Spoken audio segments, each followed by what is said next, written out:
అది కైసరు తిబేరియా చక్రవర్తి పరిపాలన కాలంలో 15వ సంవత్సరం. యూదయ మండలమునకు పోంతు పిలాతు పాలకుడు, గలిలయకు హేరోదు, ఇతూరయ త్రకోనీతిసు ప్రాంతములకు అతని సోదరుడు ఫిలిప్పు, అబిలేనేకు లిసాన్యా అధిపతులు, అన్న కైఫా ప్రధానార్చకులు. అప్పుడు ఎడారిలో ఉన్న జకర్యా కుమారుడకు యోహానునకు దేవుని వాక్కు వినిపించెను. అతడు యోర్దాను నది పరిసర ప్రదేశములందంతటా సంచరించుచు పాప క్షమాపణ పొందుటకై పరివర్తనము చెంది బాప్తిజము పొందవలెనని ప్రకటించుచుండెను. యెషయా ప్రవక్త గ్రంథమందు ఇట్లు వ్రాయబడెను: ప్రభు మార్గమును సిద్ధమునప్పుడు ఆయన త్రోవను తీర్చిదిద్దుడు అని ఎడారిలో ఒక వ్యక్తి కేకలిడుచుండెను. ప్రతి లోయ కూర్చబడును, పర్వతములు కొండలు సమము చేయబడును, వక్ర మార్గములు సక్రమము చేయబడును, కరకు మార్గములు నునుగు చేయబడును. సకల మానవులు దేవుని రక్షణమును కాంచుదురు. తన వలన బాప్తిజము పొందుటకు వచ్చిన జన సమూహములతో యోహాను, ఓ సర్ప సంతానమా, రానున్న కోపాగ్ని నుండి తప్పించుకొను మార్గమును మీకు సూచించినదెవరు?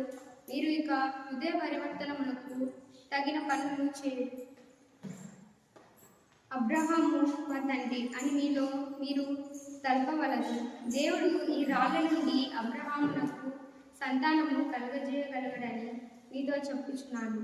ఇప్పుడే వృక్షములను పూకట్టి బ్రేలను పెగిలించి ఛేదించుటకు గొడ్డలి సిద్ధముగా ఉన్నది.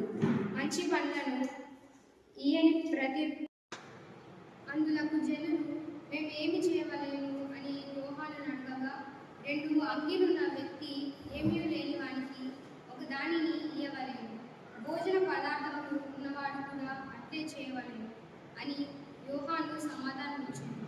ఆ తర్వాత సుంకరుడు బాప్తిజం పొందుటకు వచ్చి, బోధకుడా, మా కర్తవ్యమేమి అని అడగగా, అతడు వారితో, నిర్ణయింపబడిన పన్ను కంటే అధికముగా మీరు ఏమీ తీసుకొనవలదు అని పలికింది.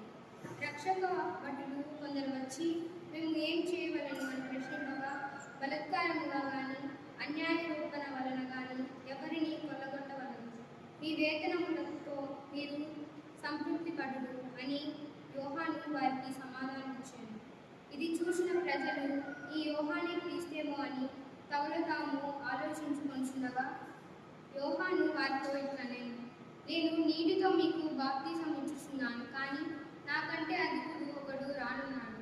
నేను ఆయన పాదరక్షల వారను